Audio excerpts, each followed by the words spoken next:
எதுக்கு இங்க கூடி வந்திருக்கோம்? ரெண்டு குடும்பத்துல வளர்ற ரெண்டு விதமான பிள்ளைங்களை பத்தி தான் நம்ம இப்ப பார்க்க போறோம்.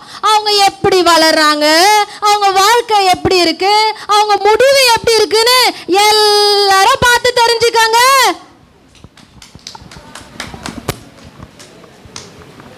அம்மா, அப்பா, எங்க இருக்கீங்க? எங்க இருக்கீங்க? எனக்கு ரிசல்ட் வந்துருச்சு. நான் 70% மார்க் எடுத்திருக்கேன். 70% அம்மா, பரவாயில்லம்மா. இன்னும் 9% தானே. அடுத்த முறை நல்ல மார்க் எடுத்து நீ பாஸ் பண்ணுமா. அம்மா, அப்பா எங்க இருக்கீங்க? எனக்கு ரிசல்ட் வந்துருச்சு. போச்சா நீ ஃபெயில் ஆயிட்டியா? அவுட் ஆயிட்டா? நான் 80% எடுத்திருக்கேன். எனக்கு தான் அப்பவே தெரியுமே நீ நல்ல மார்க் எடுக்க மாட்டேன்னு சொல்லிட்டு. இந்த காலத்துல 80% மார்க் எடுத்தா ஏதாவது பத்தமா? நீங்களே சொல்லுங்க. இவனோட 80% மார்க்கை வச்சு நான் என்ன பண்ண போறேனே தெரியல. காலேஜில் போனா 90% வந்து மார்க் கேட்குறாங்க. அப்பவே சொன்னேன் நல்லா படிடான்னு. எங்க சொல்ற பேச்ச கேட்கவே மாட்டான். நல்லதுக்கே காலம் இல்ல. 80% எடுத்திருக்கேன். இதெல்லாம் ஒரு மார்க்கான்னு கேக்குறாங்க. என்னத்த சொல்ல? என்ன இது 70% மார்க் எடுத்தவங்கள என்கரேஜ் பண்றாங்க, 80% மார்க் எடுத்துறவங்கள இப்படி திட்டுறாங்களே. சில பெற்றோருக்கு அவங்க மகன் இல்லைன்னா மகன் எவ்வளோ மார்க் எடுத்தாலும் பத்தாது. ஆனா சில பெற்றோர் இருக்காங்க, கொஞ்சம் மார்க் எடுத்தாலும் டே உன்னால முடியும்டா, படிடா, நீ கோலை எப்படியாவது அச்சீவ் பண்ணிடுடா, உன் மேல எனக்கு நம்பிக்கை இருக்குடான்னு சொல்லுவாங்க. ஆனா நம்ம பசங்களா, நம்ம எப்படி 35 தானே, என்ன ஆமா தானே, நம்மலாம் 35 எடுத்தாலே போதும் அப்படின்றது தான் நம்ம கோல். என்ன ஆமா தானே? 40 5 மார்க்கு கூட சொல்றா போல. சரி. ஆனா நம்ம பேரண்ட்ஸ் பாருங்களேன், கஷ்டப்பட்டு உங்களை படிக்க வச்சு வேலைக்கு போய் கடன் வாங்கி வட்டி வாங்கி எல்லாத்தையும் கட்டி உங்களுக்கு சாப்பிட்றதுக்கோ ஸ்நாக்ஸ் வாங்கி கொடுத்து எல்லாமே வாங்கி தராங்க. ஆனா நீங்க படிக்கவே மாட்டீங்க. பேரண்ட்ஸோட ஆசைலாம் ஒண்ணு தான், என்ன நல்லா படிக்கணும். வேற என்ன இருக்காங்க சொல்லுங்க? இருக்கா? இல்லையே. ஒரே ஒரு ஆசை தான், நீங்கெல்லாம் என்ன பண்ணணும், நல்லா படிக்கணும்னு. ஆனா பசங்களுக்கு அந்த ஆசை மட்டும்தான் இல்லை. அந்த போனுக்கு வரும் டைம் இருக்கு, வரும். கவலைப்படாதீங்க. நம்ம பசங்க நம்ம பெற்றோரோட கஷ்டத்தை புரிஞ்சு நடந்துக்கிற வரைக்கும் இது என்னைக்குமே மாறாது. நல்லா கவனிச்சுங்க பிள்ளைங்களா. உங்க பேரண்ட்ஸ் கஷ்டப்படுறத தயவு செய்து புரிஞ்சுக்கோங்க. புரிஞ்சாதான் நம்ம வாழ்க்கையில முன்னேற முடியும்.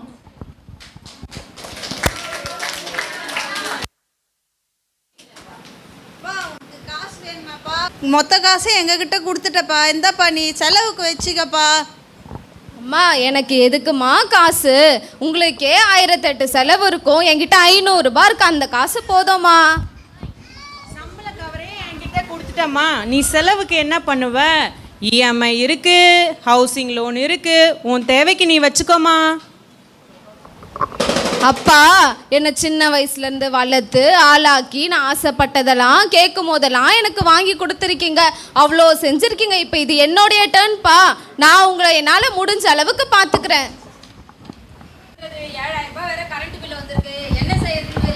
அப்பவே சொன்னா ஏசி போடாத, லைட்டை போடாதன்னு. நான் ஏசி லைட் எல்லாம் போட்டுட்டேன். 7000 ரூபாய் கரண்ட் பில் வந்துடுச்சு. தம்பி 7000 ரூபாய் கரண்ட் பில் வந்துடுச்சுப்பா, கொடுப்பா. என்னப்பா எப்போ பார்த்தாலும் நொய்ன்னு காசுன்னு சொல்றீங்க? ஏன்டா இப்படி பேசுற? நாங்க எங்கடா போவோம் காசுக்கு? உன்கிட்ட தானடா கேட்போம், கொஞ்சம் புரிஞ்சுக்கோடா. என்னம்மா நீங்க கூட இப்படி சொல்றீங்க? நெக்ஸ்ட் மந்த் எனக்கு பர்த்டே வருது, ட்ரெஸ் வாங்கணும், ஷூ வாங்கணும், iPhone 15 வேற வந்திருக்கு. எனக்கே நான் சம்பாதிக்கிறது பத்தல, உங்களுக்குலாம் நான் எப்படி தருவேன்? அட அட அட, இந்த காலத்துலயும் இப்படி ஒரு பசங்களா? ஒரு பையன் என்னன்னா ரொம்ப பொறுப்பா இருக்கான், ஒரு பையன் என்னன்னா எவ்வளோ வீண் செலவு பண்ணிட்டு இருக்கான். பிள்ளையானவனை நடக்க வேண்டிய வழியிலே அவனை நடத்து, அவன் முதிர் வயதிலும் அதை விடாதிருப்பான் என்று நான் சொல்லலைங்க, வேதம் சொல்லுது. அப்ப சின்ன வயசுல இருந்தே நம்ம கஷ்டத்தையும் பொறுப்பையும் அந்த பிள்ளைங்க கிட்ட உட்கார்ந்து பேசி அவங்களுக்கு புரிய வச்சு நீங்க சொல்லி கொடுத்தீங்கன்னா அந்த பிள்ளைங்களும் பொறுப்பா வளருங்க. ஆனா நம்மளும் என்ன நினைக்கிறோம், நான் தான் கஷ்டப்பட்டேன், என் பிள்ளை கஷ்டத்தையே பார்க்க கூடாது, நானே சம்பாரிச்சு அவனுக்கு கஷ்டத்தையே தெரியாம நான் வளர்க்குறேன் பாருங்க என் பிள்ளைய அப்படின்னு நீங்க நினைச்சீங்கன்னா பின்னாடி உங்களுக்கு தான் கஷ்டங்க. இன்னைக்கு ஃபங்க்ஷன் இருக்குது, ரெடி ஆயிடு, சீக்கிரமா போலாம். என்னம்மா ஃபங்க்ஷன் இருக்குன்னு சொல்றீங்க? இன்னைக்கு நம்ம சர்ச்சில் ஸ்பெஷல் மீட்டிங் இருக்கே. அடடா ஆமால, ஸ்பெஷல் மீட்டிங் இருக்கே, மறந்தே போச்சு. வாங்க நம்ம போலாம். Very good. இந்த ஃபேமிலியை பார்த்தீங்களா? அவங்க பேரண்ட்ஸ் எவ்வளோ அழகாக அவங்கள வளர்த்துருக்காங்க. ஸ்பெஷல் மீட்டிங் போகணும்னு சொல்லிட்டு ஃபங்க்ஷனுக்கே போகாமல் இருக்காங்களா அவங்க? ஐயோ, செம்மையாக வளர்த்துருக்காங்கல்ல அவங்க பேரண்ட்ஸ்.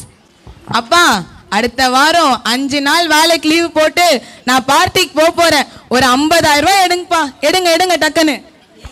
பார்ட்டியா? 50,000மா? சரி சரி போப்பா. இந்த வயசுல என்ஜாய் பண்ணாம எப்போ என்ஜாய் பண்ண போற?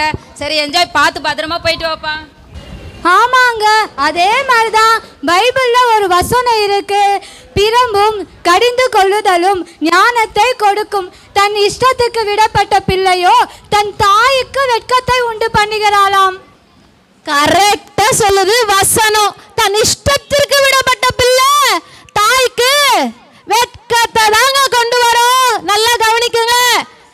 தயவு செய்து உங்க பிள்ளைகளை இஷ்டத்திற்கு விட்டுறாதீங்க. அவங்க சொல்லுவாங்க நாங்க படிக்கிறோம், போன்ல நோட்ஸ் இருக்குன்னு.